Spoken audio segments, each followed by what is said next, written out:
My Time Podcast with Asher Tchoua. Catch me up. How are you been? How was your how's your year so far? Man, everything is great. Just like anything, busy. Grateful for it. Yeah. Grateful for the opportunity to be crazy busy, teaching, doing the book stuff, Mhm. enjoying every opportunity that I have, man. Grateful for it. Yeah, I've been seeing that. So, did you just write this book last year? Yeah, so we just dropped it. March was the launch. Okay. Yeah, so it hadn't been too long. Doing the book tour. Started the book tour in April, hitting Right. several different spots, and it's been cool. Nice. I got to make sure I got to make sure. I was like, "Oh, am I talking if is the mic working? Is it not?" Later I might listen back to it and be like, "Uh-oh, I forgot something." Oh yeah, man! It's all those little technical things with the whole podcast.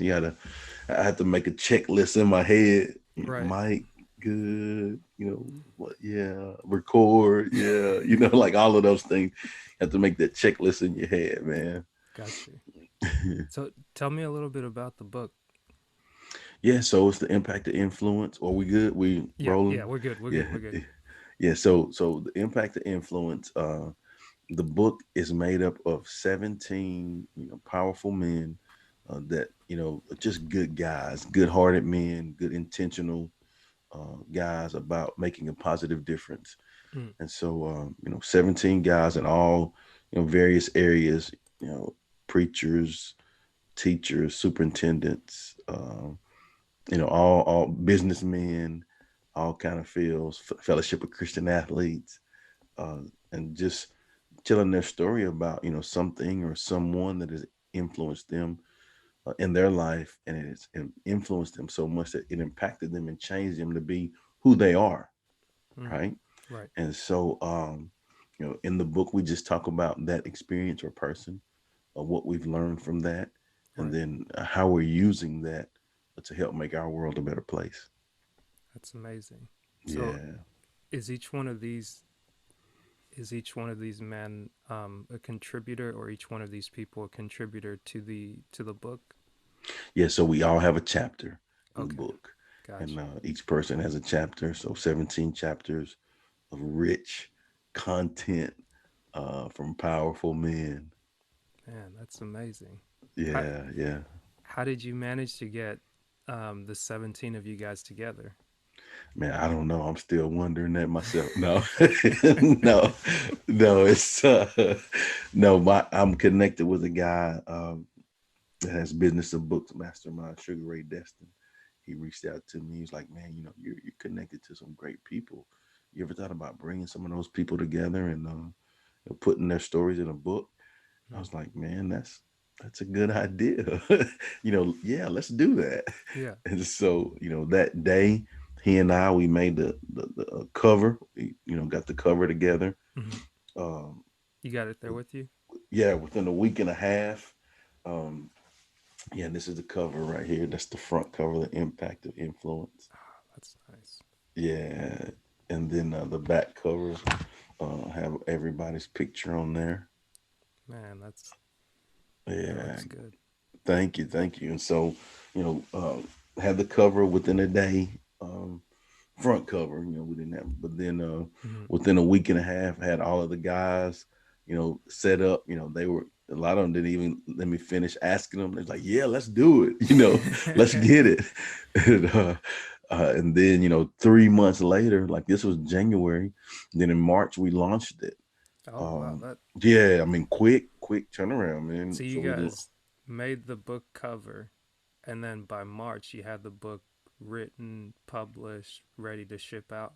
yeah, launched. Like we did a launch, and man, when we did our launched our ebook and end of March, we had and we hit number one in 11 categories on Amazon. Wow. Yeah, and like now, what's it?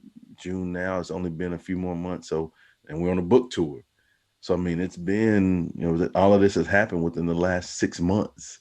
Awesome. That's how fast things have happened, and just truly enjoying the experiences, the moments, the magic moments, Hmm. and grateful for every one of them. Nice. So, what? How is this book tour working? Are you going to each individual city, or are you guys hitting particular ones? Yeah. So we've done Dallas, we've done Houston, Salt Lake City, El Paso, D.C., Maryland, Virginia, DMV, Indianapolis, North Carolina was the most recent, and then we have three more left. We have Tampa, Denver, and San Antonio. And so, really, just going out, selling the books, signing, autographed copies of the books, and meeting great people, Nice. hearing more stories, and it's truly been a blessing. You're recording on the road. Yeah, getting some content. Yeah, doing all of that. Man, just traveling with the family, using it as family time as well. So it's all been great. It's been a neat experience. That's amazing. It truly, truly blown me away. Not bad for a guy from a small town in Texas, my hometown. And I don't know, each day, each time, it blows me away. And then to have people that have read the books and said that it's impacted their lives, and then they're saying stuff to you that they've read in the book. You're like, man, Wow. this is crazy. It influences me to strive to do more. Hmm. You know, That's awesome. yeah. So I guess what would be next for you after the tour wraps up? So after the tour, I'm gonna take some time off because I'm tired. But get some time to just rest and recover for a little bit. By day, I'm a teacher, educator. Hmm. So, just get ready for the school year and just continue to do the Success Chronicles, interview people, um, probably be working on more books, coming out, and which, yeah, later this year, probably. Yeah, throwing a little Nice. hint out there, a little teaser. But, yeah, just continuing to find ways to grow and be the best version of myself because, in knowing that, that allows me to help others. So Hmm. that's why I work really hard at striving to do my part to make a positive difference. Awesome. Yeah. Um, just a quick question for you. I know 2020 was a year, like a whole Hmm. year, but what what can you describe it um for me what your experience was like and what is something you gained from 2020? Oh man. So yeah, 2020 was a whole heavy year. Right? Lots of things happened in 2020. Uh, but I'm a firm believer that there's always blessings in the lessons, right? If we are aware to see them, Mm. right? And so for me, um, I saw that with COVID, I'd have some time to sit still. Uh, like in my life, there's never been a time where I've been able to just like have time, like Right. just have time to have time, like I've never ever been in that situation. And so I just enjoyed it. I just tried to enjoy the family time, just try to enjoy the fact that like I had time to just sit on the back porch and listen to music. I mean, I just tried to enjoy the time. And then the next phase is, I wanted to make sure that whenever this COVID thing was over and we could get back to normal stuff, like I wanted to make sure that I used my time wisely. So, man, I went into the lab, learned how to do some things with editing.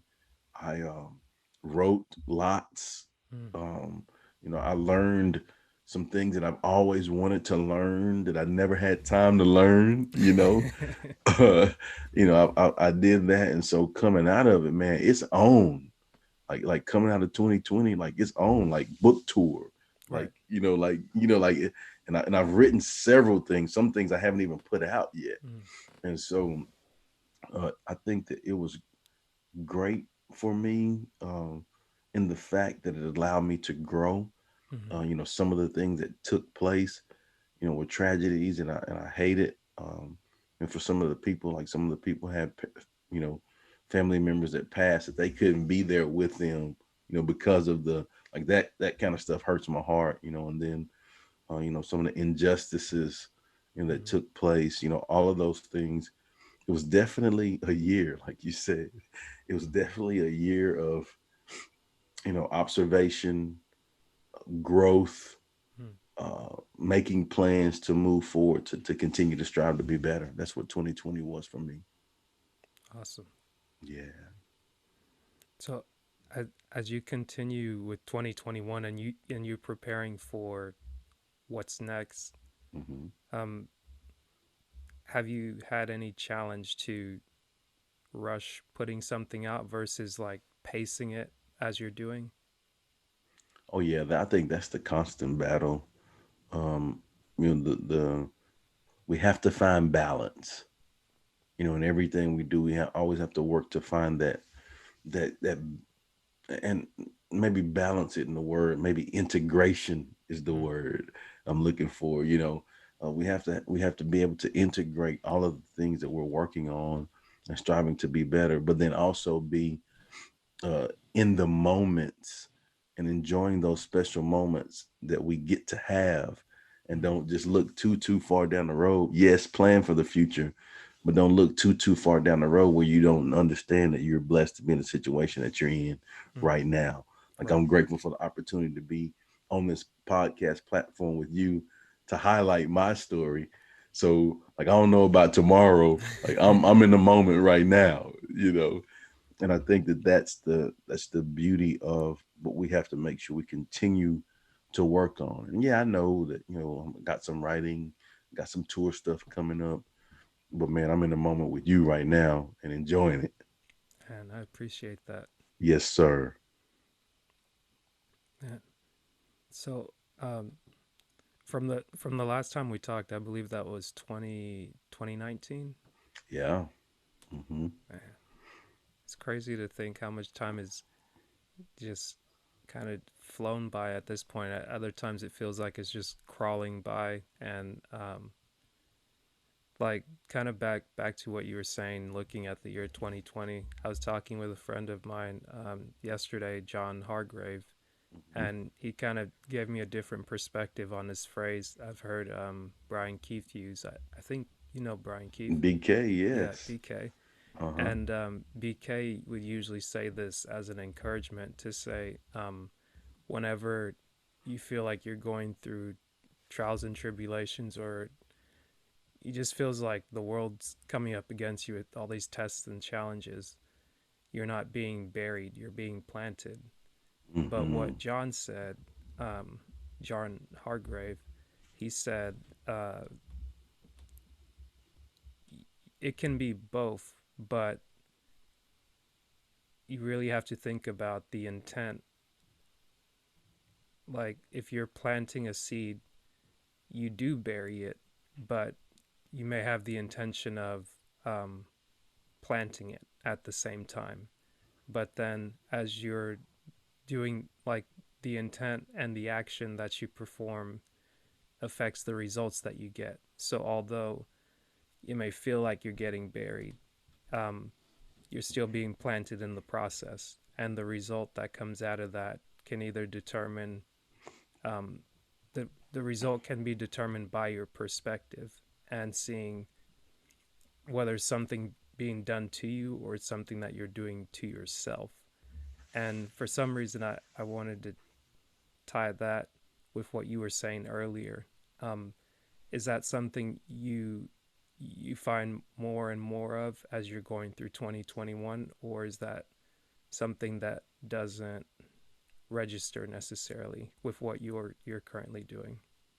No, I think it heavily registers and resonates with what I'm doing. I think you always have to have pure intentions. Mm, Like I think it all starts from uh, your success stems from the ability to have self discipline, and within that self discipline, you have to have pure intentions. You have to have a pure heart. You have to love. You have to love what you do. You have to love the process. You have to love the grind, if you will. Um, but yes, nothing is wasted. No thing is wasted. So every experience, like I talked about, moments. Mm, right? Every moment that you're blessed to have, it builds momentum, mm, and so yeah, I love the analogy of the planted, not buried. I love that because from every situation that you're in, you can choose to grow. And then here's the good part right here. That's the good part. So once you realize that you're learning disciplines, you're learning transferable skills from that experience, and then you can take what you learn from that and then use that to help others. mm. And that's when, like it's lit, like right, like your path, like it's lit, like your path is lit, because that puts you in alignment with your assignment, Mm. right? And you're doing your thing to help others, and it's no better feeling when you can know that you can take the things that you've grown through and use those to help others. No better space to be Mm. I like that. in. That Mm-mm. that that's a good. I get. I guess that's a good. I'm forgetting what the word is. Perspective. I guess I would Mm-hmm. say. Yeah. Yeah. Yep. Man. So how? Um, Last year you went through like the pandemic as an educator. What was that like? Nuts. It was absolutely nuts. Right. you know, uh, to be an educator in a normal year is exhausting, right? Mm, Because you do so much. There's lots to it. Levels, emotions, like I mean, it's lots to it.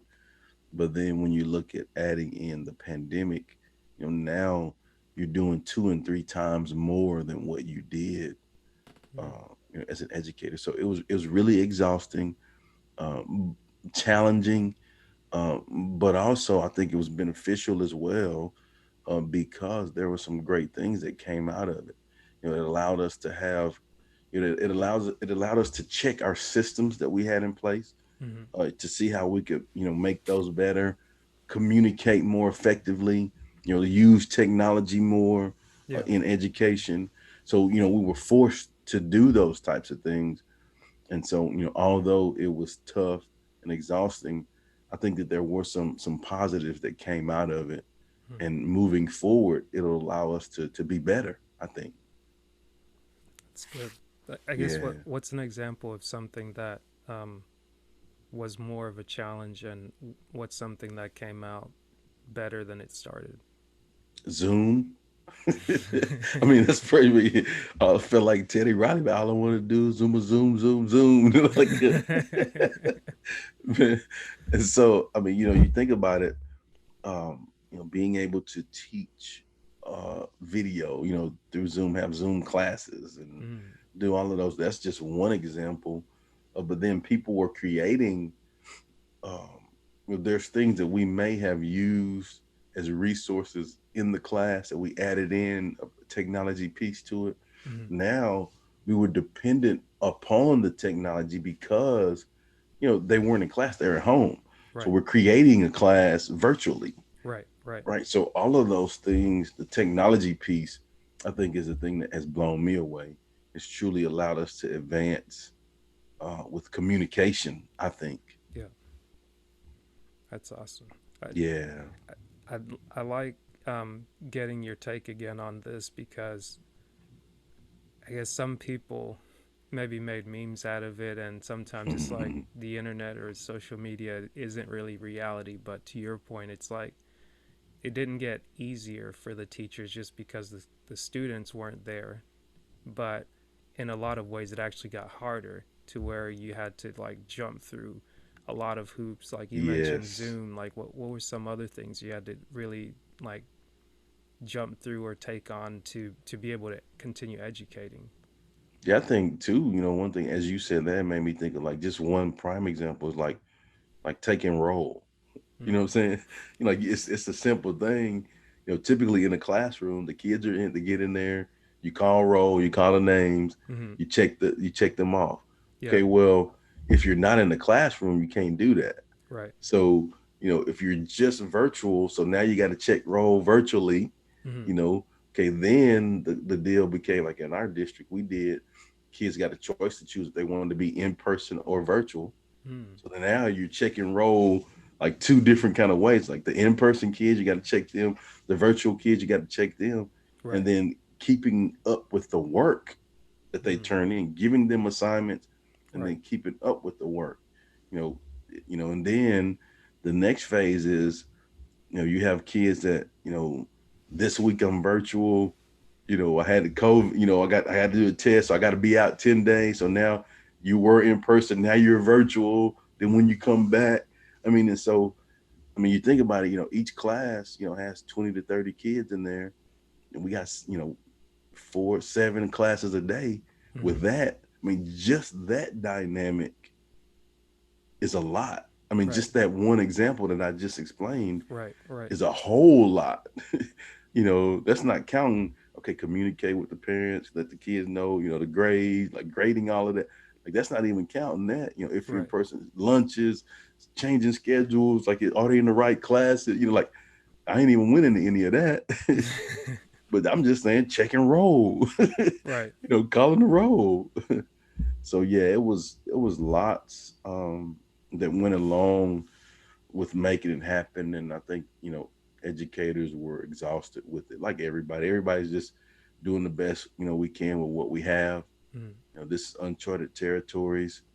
Everybody just needed to just take a deep breath and just do the best we can with what we have. And I can say where I am in my school district in Conroe in Texas, and I truly believe they did a great job with handling that and taking care of kids. Yeah. And like none of the subject stuff matters if you don't just love kids first. You know what I'm Right. saying? You got to just love kids. Just take care of kids. Like if you ain't 8, you ain't worried about math. You know what I'm saying? Like I got to make sure. Are you good? Okay, Right. well we're good. Well let's go. We can continue. That's And awesome. that's what it's about. Yeah. So I guess would you say there's one thing that the parents have maybe learned as a result of them having the kids back, like a majority of the day, or like the administration, and that they're just like, oh, thank God for you, or like, okay, we're gonna Yeah, change this in yeah, 2021. yeah. I think they may have a greater respect for what teachers do, in having their kids home, Mm. having to educate them. Mm. And I'll just say, I'm an educator, and it was hard educating my kid at home, and I'm an educator. Right. You know what I'm saying? And so we all need that uh, consistency, Mm-hmm. right? But like going to school every day, the routine of that, learning the disciplines in there that are transferable skills that we can take and use in life. We Right. all need those things. And so grateful that things are getting back to normal, uh, back to what it was before. And so, but then I think for everyone, it shows a greater appreciation, for both sides, Right. parents, teachers, educators, everybody involved. Mm. Awesome. Yeah. Well, not to keep you too much longer, but I do want to give you a chance to let the people know where they can get the book Yeah. and how they can get in touch with you. Yeah. So, Chip Baker, all of my social media is Chip Baker TSC, as in the Success Chronicles. You can check it out. My links on there to the book. You can purchase the book. It's on Amazon, but I'd love for you to go to my personal online store. You can see my other products there.